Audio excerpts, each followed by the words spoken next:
Bismillahirrahmanirrahim. Assalamualaikum warahmatullahi wabarakatuh. Kembali lagi di channel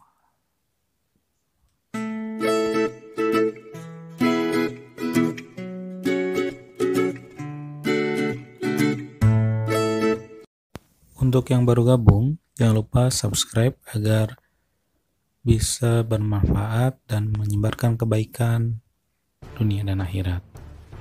Kali ini kita akan membahas tentang materi Rasul-Rasul itu kekasih Allah Subhanahu wa taala, materi PAI kelas 11 SMA atau Madrasah Aliyah. Iman kepada Rasul berarti meyakini bahwa Rasul itu benar-benar utusan Allah Subhanahu wa taala yang ditugaskan untuk membimbing umatnya ke jalan yang benar. Jumlah nabi dan rasul, Imam Ahmad meriwayatkan hadis dari Abi Dzar radhiyallahu an bahwa Rasulullah SAW ketika ditanya tentang jumlah para nabi, beliau menjawab, jumlah para nabi itu adalah 124.000 nabi, sedangkan jumlah rasul 319. Sementara At-Tirmidzi meriwayatkan hadis dari Abi Dzar juga menjelaskan bahwa Rasulullah menjawab, jumlah para nabi itu adalah 124.000 nabi, sedangkan jumlah rasul 312. Jadi sangat banyaknya jumlah nabi, tapi yang wajib diketahui adalah 25. Lalu sifat Rasul-Rasul Allah Subhanahu wa taala, Rasul sebagai utusan Allah memiliki sifat-sifat yang melekat pada dirinya ya. Ada sifat wajib, lalu sifat mustahil, dan sifat jaiz. Yang pertama, sifat wajib. Sifat wajib artinya sifat yang pasti ada pada Rasul.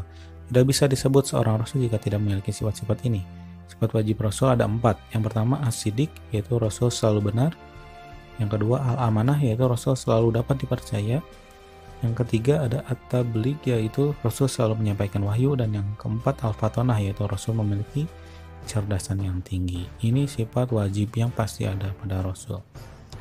Yang kedua yaitu sifat mustahil. Nah, kalau ini sifat yang tidak mungkin ada pada Rasul. Jadi kebalikan atau lawan dari sifat wajib.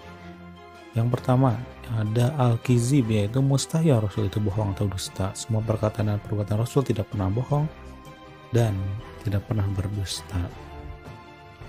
Lalu berikutnya yang kedua ada al-khianah, yaitu Rasul mustahil untuk berkhianat. Semua yang diamanahkan kepadanya pasti dilaksanakan. Jadi mustahil ya.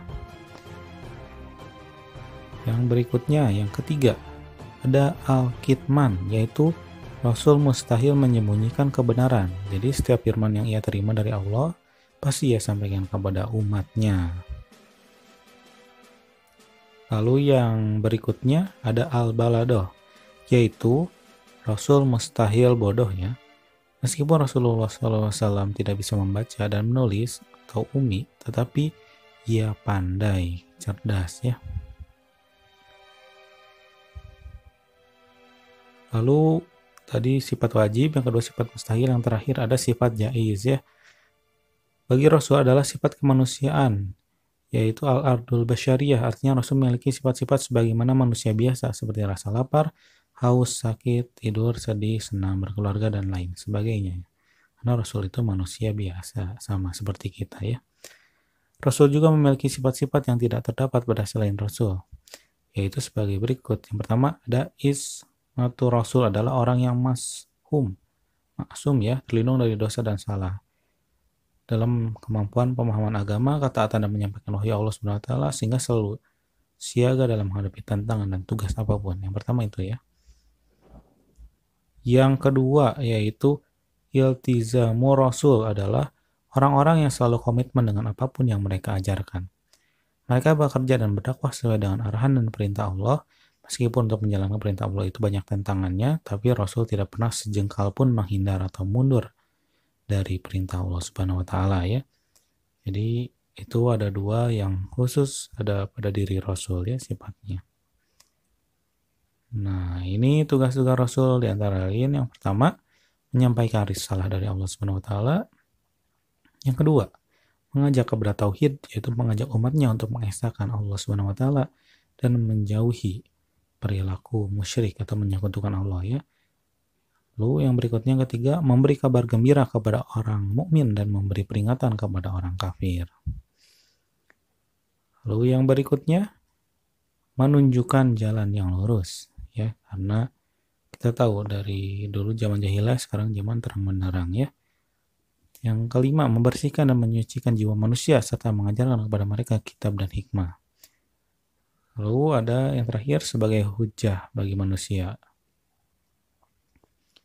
Sekarang hikmah beriman kepada Rasul itu yang pertama, makin sempurna imannya ya. Kedua, terdorong untuk menjadikan contoh dalam hidupnya. Jadi uswatun hasanah ya. Yang ketiga, terdorong untuk melakukan perilaku sosial yang baik. Yang keempat, memiliki teladan dalam hidupnya. Kelima, mencintai para Rasul dengan cara mengikuti dan mengamalkan ajarannya ya. Sunnah Nabi, sunnah Rasul. Yang keenam, mengetahui hakikat dirinya bahwa ia diciptakan Allah Subhanahu wa taala untuk mengabdi kepada Allah Subhanahu wa taala semata. Jadi mungkin itu materi yang kali ini bisa dijelaskan. Nah, sekarang terakhir kita masuk perilaku mulia yang dicerminkan oleh orang yang beriman kepada Rasul itu ada ciri-cirinya ya. Yang satu, menjunjung tinggi risalah ajaran Allah Subhanahu wa taala yang disampaikan oleh Rasulnya. Kedua, melaksanakan seruannya untuk beribadah hanya kepada Allah Subhanahu wa taala. Yang ketiga adalah giat dan rajin bekerja mencari rezeki yang halal sesuai dengan keahliannya ya. Oke, berikutnya yang keempat adalah selalu mengingat, memahami dan berperilaku sesuai dengan tuntunan Rasulullah SAW. Yang kelima, melakukan usaha-usaha agar kualitas hidupnya meningkat ke derajat yang lebih tinggi. Lalu yang keenam, terus berdakwah agar ajaran yang dibawa Rasul tidak sirna. Karena insya Allah kita sebagai umatnya nanti akan menjadi, Rasul itu menjadi penolong syafaatnya bagi umatnya. Oke, terima kasih sudah menonton. Semoga bermanfaat video ini. Jangan lupa bagikan. Terima kasih. Wassalamualaikum warahmatullahi wabarakatuh.